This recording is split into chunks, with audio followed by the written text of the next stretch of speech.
এর আগে যখন কালীঘাট এসেছিলাম সেই কালীঘাট ছিল অন্যরকম, আর মন্দির ছিল কিন্তু সোনা কিন্তু চকচক করছে।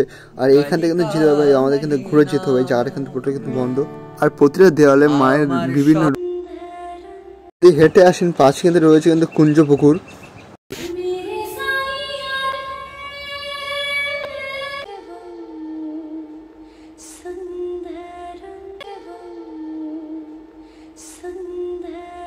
কালীঘাটে মন্দির ধীরে ধীরে সেজে হচ্ছে নতুন সাজে। ভাবলাম আজকে এই ভিডিওর মাধ্যমে তোমাদেরকে ঘুরে দেখাবো এই কালীঘাট নতুন মন্দির কিনা নতুন ভাবে তৈরি করা হয়েছে। কিছুদিন আগে কিন্তু মেট্রো স্টেশন থেকে বাইরে বেরাম, দক্ষিণেশ্বরের মতো কিন্তু কালীঘাটে কিন্তু এরকম এসকার হচ্ছে, সেই কারণে এখানে কিন্তু কাজ চলছে। এখান থেকে কিন্তু যাবো কিন্তু টোটাল কিন্তু বন্ধ। আর তোমাদের কিন্তু এই সাইড থেকে কিন্তু ঘুরে যেতে হবে। দেখো এখানে পুরো টোটাল কিন্তু বন্ধ। এই সাইডে কিন্তু সামনে ছোটো রাস্তা আছে, করে থেকে তোমাদের কিন্তু ঘুরে যেতে হবে। ঠিক এখানে 2 মিনিট হারলে কিন্তু ঠিক মন্দির কাছে চলে যেতে পারবে। কিছুদিনের মধ্যে কিন্তু এই এসকারটা কিন্তু চালু হয়ে যাবে, এবং এই রাস্তাটা কিন্তু সোজা কিন্তু মায়ের মন্দিরের কাছাকাছি গিয়ে কিন্তু মিশেছে। এই এসকারটা হেঁটে কিন্তু খুব সহজে চলে যেতে পারে মায়ের মন্দিরে। আমরা প্রায় চলে এসেছি মন্দিরের কাছাকাছি। মন্দির যাওয়ার আগে রাস্তার ধরে দুপাশে কিন্তু বিভিন্ন কিন্তু দোকান রয়েছে মায়ের দেবদেবীর কিন্তু পুজো দেওয়ার জন্য। কিন্তু ওখানে কিন্তু বিভিন্ন কিন্তু প্রসাদ পেয়ে যাবে, তোমার মূর্তি পেয়ে যাবে, বিভিন্ন দেবদেবীর মূর্তি, শাঁখ শঙ্খ বিভিন্ন কিছু কিন্তু এখানে কিন্তু রয়েছে। সোজা চলে কিন্তু মায়ের মন্দিরের কাছে, চলে এসছে মায়ের মন্দিরের কাছে। মায়ের মন্দিরে আর এখানে আসে কিন্তু মন কিন্তু পুরো ঠান্ডা হয়ে যাবে। এবং নতুন রূপে সেজে উঠেছে মায়ের পুরাতন মন্দির চত্বর, যে চৌরাকি মূল মন্দিরের চূড়া, এবং সেই মন্দির থেকে চূড়া সোনা যেন চকচক করছে। সোজা আসার পর কিন্তু সামনে দেখতে হবে কিন্তু মন্দিরের মেন গেট। আর এই হচ্ছে মূল দেওয়াল, যে দেওয়ালে মায়ের বিভিন্ন ছবি দেখে সাজিয়ে তোলা হয়েছে। একটু যে এসিতে যদি চোখ রাখি তো দেখো একবার এসির স্টোরগুলো খুব সুন্দরভাবে কিন্তু ফুটিয়ে তোলা হয়েছে। মন্দিরের প্রতিটা দেয়ালে মায়ের রূপ এবং বিভিন্ন চিত্রকলাতে কিন্তু ফুটিয়ে তোলা হয়েছে। এবং তার নিচে রয়েছে প্রচুর স্টল, যেখানে তোমরা প্রসাদ নিয়ে মায়ের পুজো দিতে পারবে। আগে যখন কালীঘাট এসেছিলাম সেই কালীঘাট ছিল অন্য রূপ। জীবনে কখনো যদি শান্তি খোঁজেন তাই চলে আসুন মায়ের মন্দিরে, কারণ মা তার ভক্তদের, কারণ তিনি আছেন তার সন্তানদের অবহেলা করে না।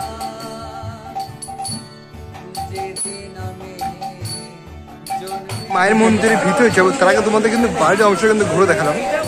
এখানে একটা গেট রয়েছে, এটা হচ্ছে 3 নম্বর গেট, এবং এরপরে যে গেটটা রয়েছে সেটা হচ্ছে 2 নম্বর। ওইদিকে আরো বেশ কয়েকটা গেট রয়েছে। তো এটাও হচ্ছে মেইন রাস্তা।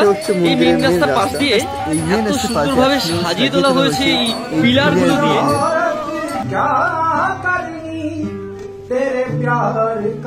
দেখো মেঘগুলো কিন্তু একসাথে কিন্তু তাল মিলে কিন্তু দাঁড়িয়ে আছে, ওপরটা খুব সুন্দর লাগছে।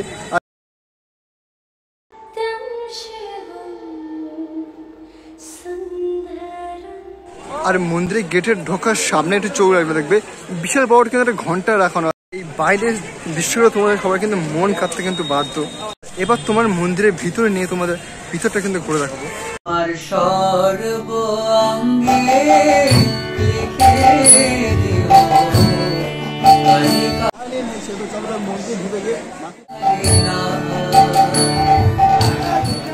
এই মন্দিরে কিন্তু পুজো দেওয়া আছে, দেখো গেটের সামনে কিন্তু প্রচুর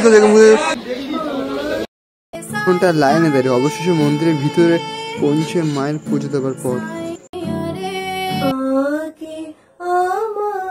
দীর্ঘ লাইনে দাঁড়ানোর পর কিন্তু ফাইনালি মায়ের মন্দিরের ভিতরে পুজো দিয়ে বেরালাম।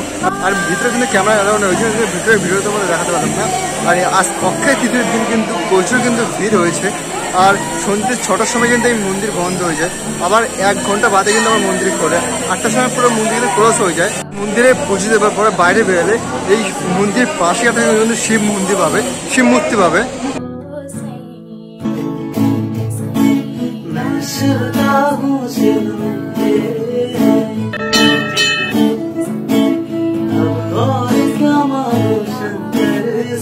মন্দিরের পাশে থাকা শিব মন্দির সত্যি মন কাটতে কিন্তু বাধ্য। এখানে কিন্তু বাবার পুজো দিয়ে কিন্তু এই বাইরে বেরিয়ে এলাম। এই ঘরটা কিন্তু মন্দির পুজোর সময় যে বলি দেওয়া হয়, এই বলি কিন্তু এখানে দেওয়া হয়। সেই জায়গাটা সবাই কিন্তু ধূপ ধুনো জ্বালাচ্ছে।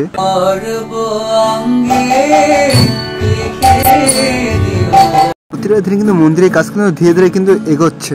পরন্ত রোদের শেষে সন্ধ্যা কিন্তু ঘনিয়ে এলো, এবং মন্দিরের সৌন্দর্য যেন রঙে হতে চলেছে, এবং ধীরে ধীরে একের পর এক মন্দিরের সমস্ত লাইট কিন্তু জ্বলে উঠছে, আলাদা লেভেলে কিন্তু দেখতে লাগছে।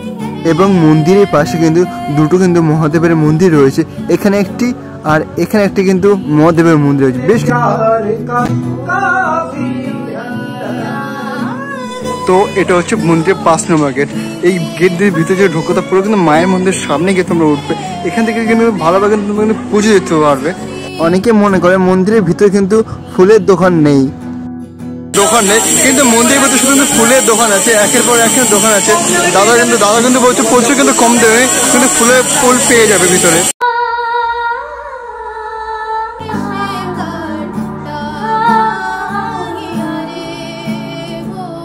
আর মায়ের মন্দিরের পিছনের সাইডের দেয়ালটা কিন্তু খুব সুন্দর, কিন্তু নানান মায়ের ঠাকুরের দেবীর ছবি দিয়ে কিন্তু ফুটেই তুলেছে। এটা কিন্তু বেশ তোমাদের একটু দেখাবো কতটা সারা মাটি দিয়ে কিন্তু সাজিয়ে তুলেছে পুরো দেয়ালটা, কিন্তু খুব সুন্দর লাগছে এই দৃশ্যগুলো দেখতে। আসলে আলটিমেটলি তোমাদের যেন মায়ের মধ্যে কিন্তু হারিয়ে ফেলবে, সাজিয়ে চলেছে, চোখ কাটতে পারবে না কিন্তু মন্দির চাই সাইডটা। যদি তোমরা এখন কালীঘাটে আসো, আগে কালীঘাট এখন কালীঘাট কিন্তু পুরোটা কিন্তু আলাদা একরকম।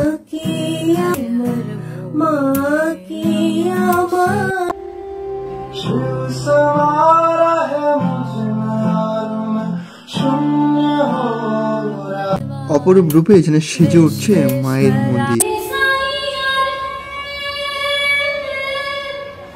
মন্দির থেকে বেরিয়ে কিন্তু এই মন্দিরের সামনে সোজা রাস্তায় যেতে হবে কিন্তু সেই আদিগঙ্গা। এই হলো সেই আদিগঙ্গার গেট, আর এই হলো সেই আদিগঙ্গা। একটু সময় ছিল এখান থেকে নৌকা দিয়ে এখন এপার থেকে ওপার কিন্তু যাওয়া হতো, এখন সেই জায়গাটা কি অবস্থা হয়ে গেছে, এখন ওই জায়গাটা কিন্তু ব্রিজ হয়ে গেছে, সেই জায়গাটা কিন্তু এখন সব ঠিক আছে। কিন্তু একটাই খারাপ বিষয়, এই গঙ্গার জলটা কিন্তু খুব দূষিত।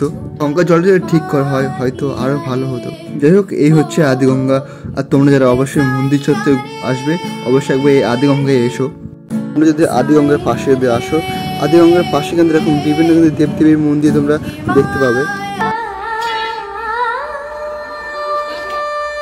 তো লাইট জ্বলছে তত কিন্তু মন্দিরের সৌন্দর্য ফুটে উঠছে, একটু ফুটে ওঠে। আর রাত্রেটা কিন্তু আরেকটু ফুটে ওঠে, এটা কিন্তু দেখতে কিন্তু বেশ ভালো লাগে। এই রাত্রেটা কিন্তু এই লাইটের উদ্দেশ্যে কিন্তু মায়ের পুরো মন্দিরে কিন্তু খুব সুন্দর আলো সত্যি কিন্তু ফুটিয়ে তোলা হয়, খুব সুন্দর কিন্তু এটা দেখতে ভালো লাগে। আজ অনেক সময় ফাঁকে কিন্তু এই আসা এই মায়ের মন্দিরে, তোমরা কিন্তু একবার কিন্তু অবশ্যই কিন্তু ঘুরে এসো। এই নতুন রূপে কিন্তু মায়ের মন্দির কিন্তু ফুটিয়ে তোলা হয়েছে। আবারও দেখা হবে তোমার সঙ্গে কোনো শহর কলকাতার নতুন ভিডিও নিয়ে। চলুন সবাই মিলে একসাথে বলি জয়।